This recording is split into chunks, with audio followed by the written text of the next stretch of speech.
My parents said they couldn't afford to take me on vacation. Then I saw my sister's kids in first class. I didn't say a word, but a week later they weren't smiling anymore. I've always been the other sibling, not the golden child, not the one who gets praised at family dinners, just there. My sister Sarah, on the other hand, was the shining star, the perfect daughter, the loving wife, the doting mother of 2 precious children, the one my parents always bent over backward for. And I was Daniel, the responsible one, the one who didn't ask for much, the one who worked hard, paid his bills, and unfortunately, always seemed to have extra money when someone in the family needed it. It started small. "Danny, could you help with the electricity bill this month?" my mom had asked once. "Your father and I are a little tight." I had just started my first real job and I was happy to help. Then my sister needed a little help too. "Liam needs braces and it's just so expensive. I wouldn't ask, but I know you're doing well." She had sighed over the phone.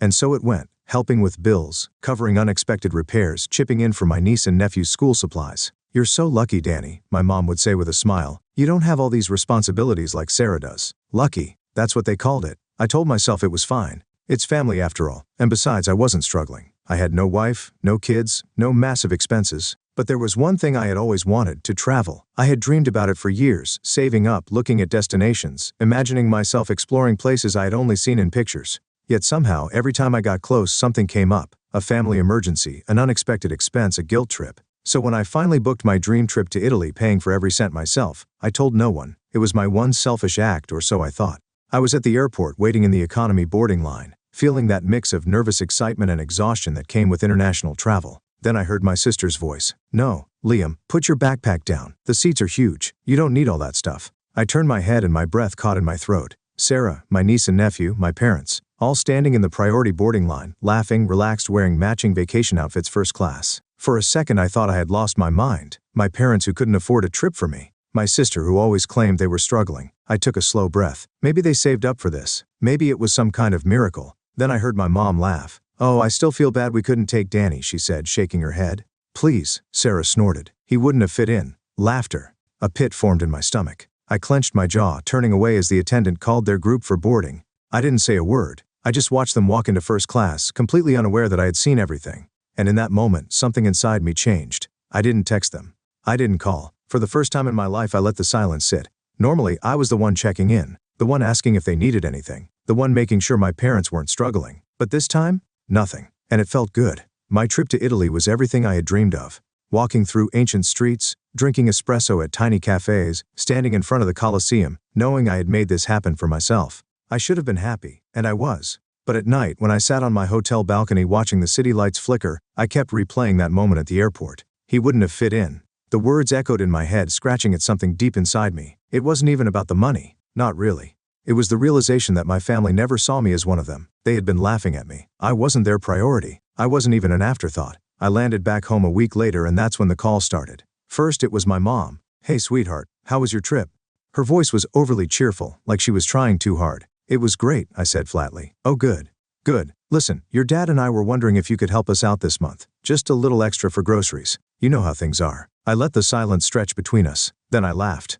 It wasn't planned. It just slipped out sharp and bitter. "Groceries," I repeated. "You mean like the ones you bought on your way back from first class?" Silence. Then a nervous chuckle. "Danny, that was different. We had some airline miles saved up and Sarah found a great deal." Don't I cut her off? "Just don't. Sweetheart, it's not what you think. We would have taken you if we could." "But you could," I snapped. "You just didn't want to." More silence. I could almost hear her scrambling for something to say. "We didn't think you'd mind." I closed my eyes, gripping the phone tighter. "You didn't think I'd mind?" I repeated slowly. No apology, no guilt, just a casual admission that they never even considered me. That was the moment I decided. No more bills, no more helping out, no more being the forgotten son who just existed to make their lives easier. 2 days later, my sister called. I almost didn't answer, but curiosity got the better of me. "What do you want, Sarah?" I said instead of hello. "Oh, so now you're too good to answer your own family," she snapped. I smirked. "First class must have really spoiled you." "Oh my God, Danny. Are you seriously mad about that?" "Grow up." "I'm growing up," I said. "That's why I'm done taking care of you."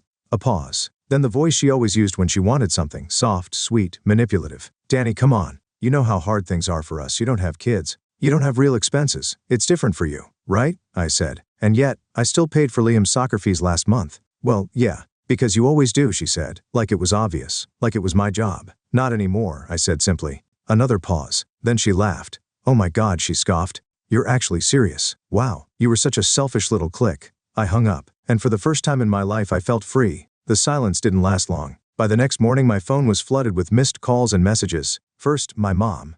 Mom, Daniel, I don't know what's gotten into you, but this is not okay. We're family. Families help each other. Call me back. Then my dad. Dad. Son, don't be dramatic. You know your sister and the kids need your help. Just be reasonable. Then Sarah. Sarah, are you actually ignoring mom and dad?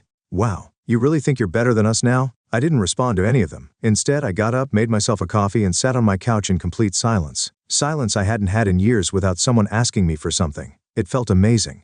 But by noon, the guilt-tripping turned into outright panic. Another call from my mother. I let it go to voicemail. A minute later, my phone buzzed with a text. Mom, Danny, please, we have a problem. I rolled my eyes. Another problem. Another crisis I was supposed to fix. Then, another text. Mom, it's about the house. That got my attention. I sighed, debating whether to ignore it. But some stupid, nagging part of me still cared. So I called. What now? I asked the moment she picked up. She sighed dramatically. Daniel, your father and I didn't want to worry you, but things have been tight. And well, we're behind on the mortgage. I pinched the bridge of my nose. And you're just telling me this now? We didn't want to bother you, she insisted. But now, well, we need your help. Help? I scoffed. You mean you want me to pay it? It's just this month, she rushed to say. Just to keep us afloat until things settle, I said, leaning back. Kind of funny that you could afford first-class tickets but not your mortgage. Silence. Then a sigh. It wasn't like that, Danny. It was exactly like that. I cut her off. You didn't think twice about spending money on Sarah's kids, but when it comes to your own son, suddenly there's nothing left. That's not fair, she snapped. You don't understand what it's like to raise children to have real responsibilities. You're right, I don't, I said coldly. Because instead of having my own life, I was too busy taking care of yours. Silence. Then finally, in a much softer voice. Danny, we need you. And that was the truth. They needed me. Not because they loved me, not because they valued me, but because without me, their entire house of cards came crashing down. I know, I said, but you're gonna have to figure it out without me. Then I hung up, and this time, I didn't feel guilty at all. The aftermath. The next few days were eerily quiet. No texts, no calls, no sudden guilt trips. For the first time in years, I was completely free, but I knew it wouldn't last. Sure enough, on the third day, my sister showed up at my apartment. I heard the knocking before I even looked at my phone. Sarah opened the door. I took my time getting up. I wasn't in a hurry to deal with her. When I finally opened it, Sarah barged in without waiting for an invitation. What is wrong with you? She hissed, slamming her purse onto my kitchen counter. Excuse me? I raised an eyebrow. You know exactly what I'm talking about, she snapped. Mom is losing her mind. Dad is freaking out. And now I'm stuck dealing with all of it because you decided to have a tantrum. I crossed my arms. You mean you're finally dealing with it? For once. She rolled her eyes. Oh my God. Don't be so dramatic. You know well that they need help, you're just punishing them because you're jealous. Jealous? I repeated, laughing in disbelief. Yes, Danny, this is about the trip, isn't it? You're mad because we didn't invite you, and now you're throwing a fit. I shook my head. You really don't get it, do you? Sarah scoffed. Oh, please, enlighten me. I took a deep breath, forcing myself to stay calm. It's not about the trip, Sarah, I said. It's about the fact that for years, I've been the one making sure this family stays afloat. I've covered bills, helped with your kids, paid for emergencies, while you and mom and dad acted like I didn't exist unless you needed money. She crossed her arms. That's not true, isn't it? I asked. When was the last time mom called me just to check in, or dad asked how I was doing? The only time my phone rings is when one of you needs something, and I let it happen because I thought that's what family does. But then I saw you all, sitting in first class laughing about how I wouldn't fit in. Her face paled. I had her. So no, I continued, this isn't about the trip. This is about me realizing for the first time that I was never part of this family. I was just your safety net, and I'm done being that.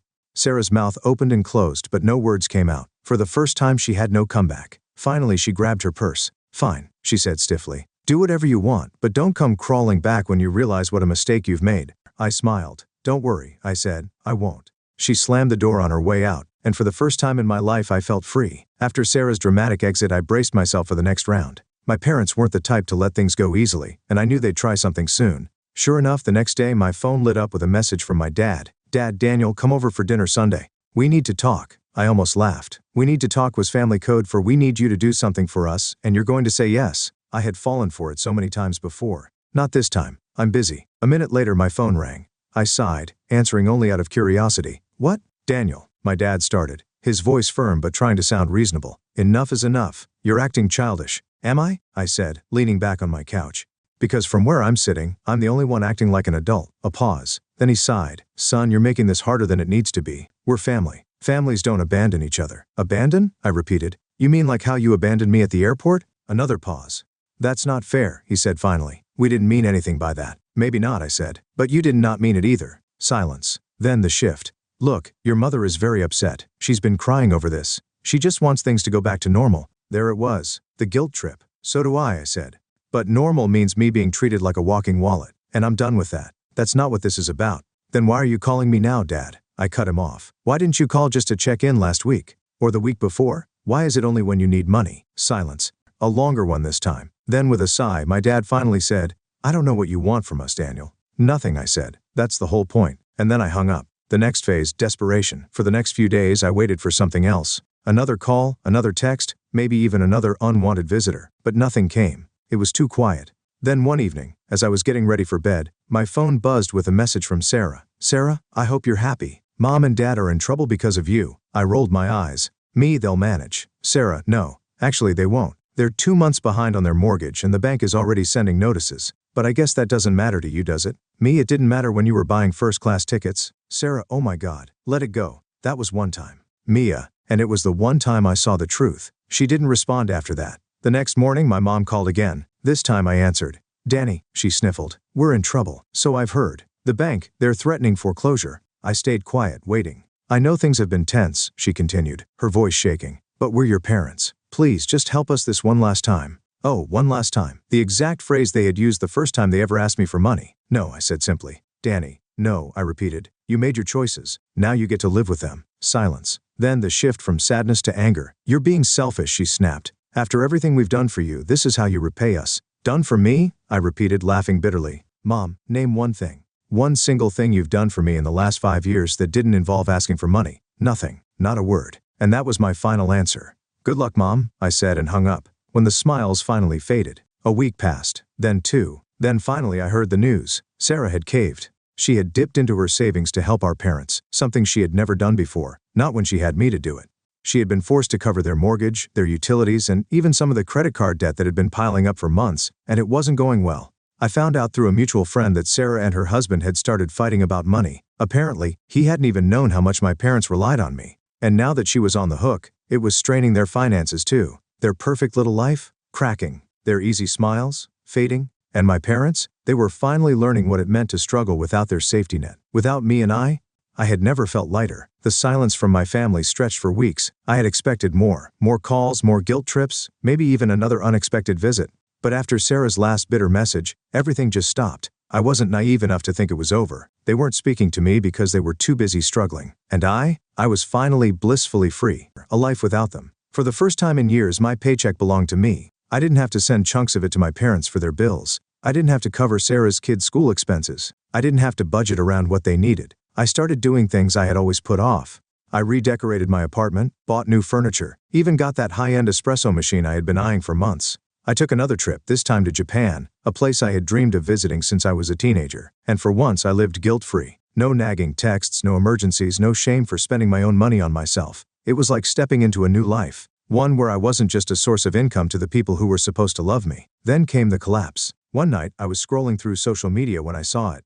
A tag post from one of Sarah's friends. It was a photo of my sister and her husband at dinner. But something was off. The caption read, "Tough times don't last, but tough people do. Hang in there, Sarah." Sarah's smile was forced. Her husband, Mark, looked exhausted. They both looked like they had aged in just a few weeks. Curious, I clicked through to Sarah's page. Her usual flood of happy family photos had dried up. No beach trips, no lavish birthday parties for the kids, no bragging about her perfect life. Just silence. I raised an eyebrow. Then I got a message from an unexpected source. Kelly, Sarah's friend. Hey Danny, I don't know if I should be reaching out, but I thought you should know. Things are bad at home for them. I hesitated, my fingers hovering over the screen. Me, why are you telling me this? Kelly, because I know how much you did for them. And now that you've stopped, well, it's all falling apart. A few minutes later, another text came through, this time with a screenshot.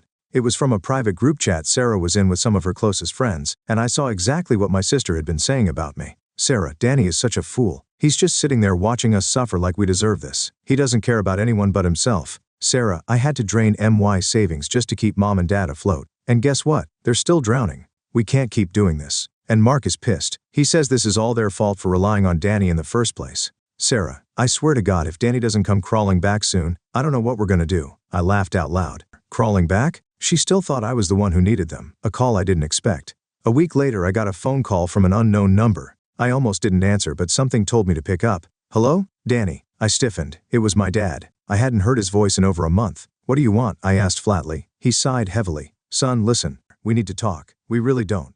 Daniel, he said, his voice dropping into that familiar condescending tone. Enough is enough. You've made your point. But we're your parents, and this is getting ridiculous. I smirked. What's ridiculous? You abandoning your family over a stupid vacation, he snapped. And there it was. Even after everything, he still didn't get it.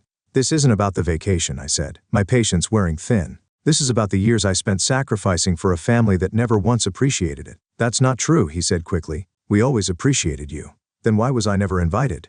I cut him off. Silence. I could hear him breathing, hear the weight of the question settle into his chest, but he wouldn't admit it. Look, he said instead, we can fix this. Your mother and I fix what, Dad? I interrupted again. The fact that I finally have boundaries? The fact that you can't manipulate me anymore? Because that's not fixing anything. That's just going back to the way it was. Silence again. Then, finally, a sharp exhale. Sarah's struggling. Danny, she needs help. I laughed. I couldn't help it. Oh, so now Sarah needs me? She's drowning. Mark's talking about selling the house. The kids don't understand what's happening. Not my problem. Daniel, be reasonable. I am, I said calmly. For the first time in my life, I'm being completely reasonable. A long silence. Then my father's voice turned cold. So that's it. You're just walking away. You walked away first, I reminded him. At the airport, remember, more silence. Then finally, a bitter clipped. Fine. And he hung up the final goodbye. That was the last time I ever heard from my father. I expected another round of begging from my mother, but it never came. Sarah? She stopped messaging me completely. A month later, I heard through a mutual acquaintance that Sarah and Mark had sold their house and moved into a smaller one. My parents had downsized too, forced to let go of the life they had been so comfortable in for so long. They had spent years pretending they were better than me, that they didn't need me, and now they had finally learned what life without me actually felt like. And I was free, not just from the financial burden but from them. I didn't know them my success, I didn't know them my money, and I didn't know them my forgiveness. So I took a deep breath, blocked their numbers and never looked back. For the first time in my life I was living for myself and it felt incredible.